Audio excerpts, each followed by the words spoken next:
Hey, closet dwellers and bold mood makers. It is time once again for an uncloseted riff and rant, and I just can't help but go on a riff this week about what is going on here in the U.S. with the Supreme Court nomination. And by the time this airs, the hearings will have occurred. They may still be going on, who knows, but I wanted to get something in before that happened. And so I'm actually recording this the day before those hearings are supposed to happen.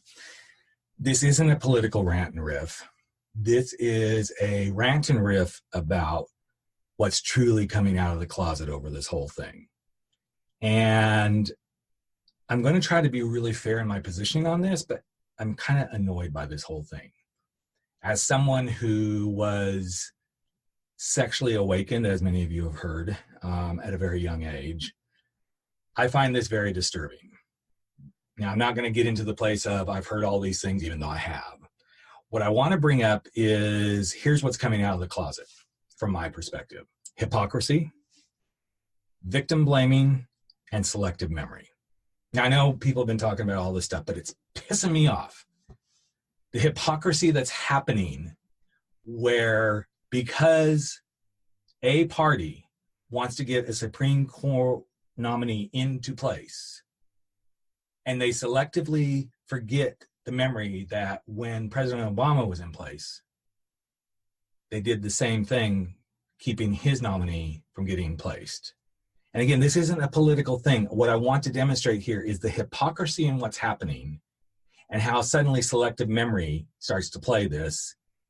And then suddenly, because of what's happening, the victim's being blamed.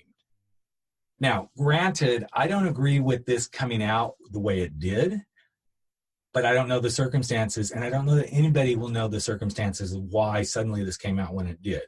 But when at the core of this story is there's so much hypocrisy happening about when the story happened and did it happen, when the nominee should get placed and 2 years ago it didn't happen.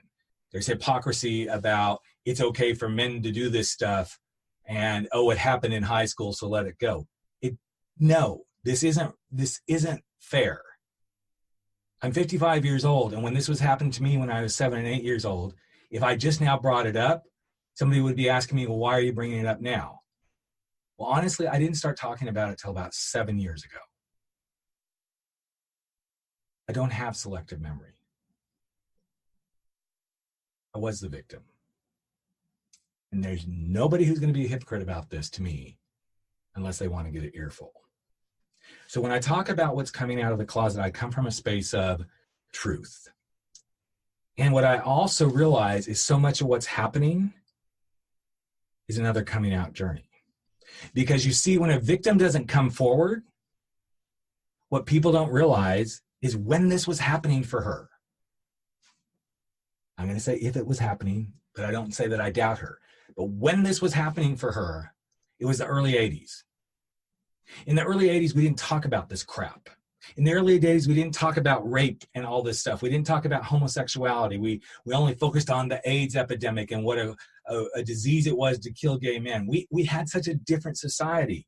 So for anybody to step forward with anything that was out of the heteronormative, it was not safe to talk about. So you want to know why she didn't come forward? Do you want to know why people didn't come out of the closet? Do you want to know why people still don't come out of the closet? Do you want to know why victims still don't say, I got raped? It's because of what's happening right now. Society doesn't make it safe. Or then you hear the thing, well, are you sure that's really what happened? I don't know if I can believe that. I've heard those words. I can't believe you're gay. I can't believe you had that happen to you when you were young. I have no reason to lie. I have no reason to not be who I am. And when people say, are you sure it's not just something you're feeling? This can't really be who you are. You're not really going to be gay the rest of your life. It's just a passing phase. It is a way of victim shaming. And then when people say, well, there's something wrong with you, so you need to fix it. There was something wrong that she did, and she caused this. There's something wrong with you that you think you might be gay or lesbian, bi, or trans, so you just need to go get it fixed. Really? I know I'm kind of stretching here to make the point, but this is why people don't come out of the closet, and this is why people don't come out of the closet to say they've been raped, they've been sexually abused, they've been domestic violence abused, any of these things. But I got to hand it to Dr. Ford. She's gone through the confusion. She did the work of getting curious about what might happen if she brought this to the forefront and if she faced her demons. And she's got the courage to step forward. And she's committed to telling her story and living her life and living the way she knows she needs to be at peace with herself. At least that's my perspective. So when you are faced with coming out of a closet, whether it's coming out of the closet about your sexuality, about a rape incident, about a cancer scare, about not being in love with a spouse any longer, about not wanting to be in corporate America, I want you to think about this. If society didn't make it safe for you to come out and do that, how would you feel? If society kept saying to you, I don't believe that, I think you're making this up. I think you're making it up that, the corporate world is not where you belong, and I don't believe you. Think about how that would make you feel. If somebody said to you, well, I think there's something wrong with you and you just need to fix it because you're not acting like the norm. You're not acting like the norm because you don't want to be in the corporate office. You're not acting like the norm because you want to stay married in a miserable relationship. You're not acting like the norm because you want to go do something, travel the world, not have a home. All of these are shameless tactics, and they're hypocritical. Because anytime somebody does something out of the norm, people want to say it's your fault. People want to victim blame, and people want to play in the world of selective memory. Every one of us has something we hide because it's not safe. Every one of us, in some way, shape, or form, has not said the things we need to say or done the things we need to do because we've seen what happens to victims, whoever those victims are.